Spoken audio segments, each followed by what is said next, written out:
A question for the legislators who are working on this. Have you faced any opposition so far? No, we were waiting for word from the Department of Corrections because a common question was, what does this mean for prison labor?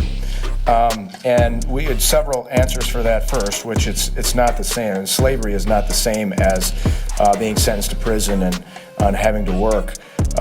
It's not buying or selling of a human being, and at the end of the day, you really cannot force someone to do something.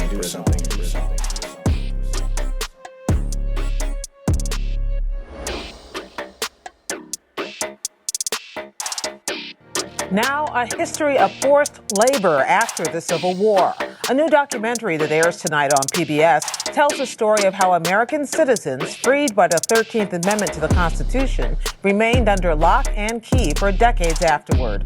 Slavery by Another Name, based on the Pulitzer Prize-winning book of the same name, tells the story of the thousands of African Americans who were arrested on trumped-up charges and forced to work as convict labor. In many cases, they were sent to the South's coal mines, including some owned by businessman and former slave owner John Milner. Historians and actors describe it in this excerpt. After emancipation, industrialists replaced slaves with convicts, acquiring thousands from state and county governments. You can't drive free labor the same way that you can force prisoners to mine 5 tons of coal a day. And this is why people like Milner wanted prisoners in his coal mines. He saw them as a great source of profit, and he didn't have to worry about labor disputes.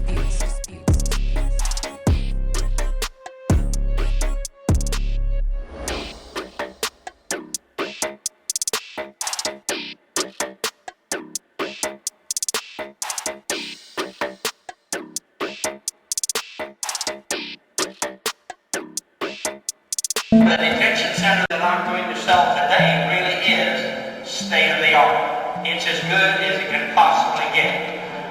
You have the people coming into that pipeline, so you have an endless supply of product. No matter what your business is, what you're looking for, we will have a steady supply of people in America to fill this facility. $5 million, you want to bid $5 million, fine. I have $5 million, you want to bid $5 million, fine. $5 million, you want to bid $5 million, fine.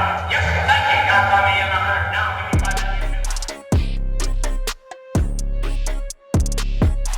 Some major differences between the jobs people do in prison and the ones they do on the outside, particularly when it comes to money. The average wage in prison is around 63 cents per hour. And remember, that's the average. So that means there are states where prisoners make considerably less.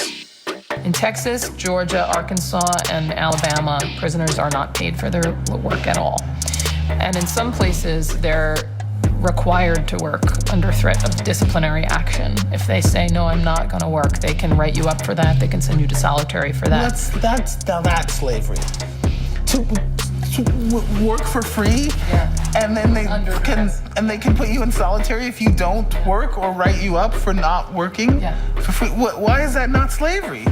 Yeah, that's not good, because why is that not slavery is one of those questions that even if you have to ask it, something has already gone very wrong.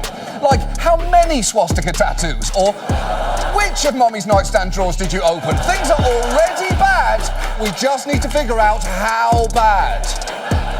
And the answer to why is this not slavery is, well, it's not exactly not slavery, because it turns out treating prisoners as slaves is literally written into the Constitution. The 13th Amendment states that slavery is abolished, except as a punishment for a crime.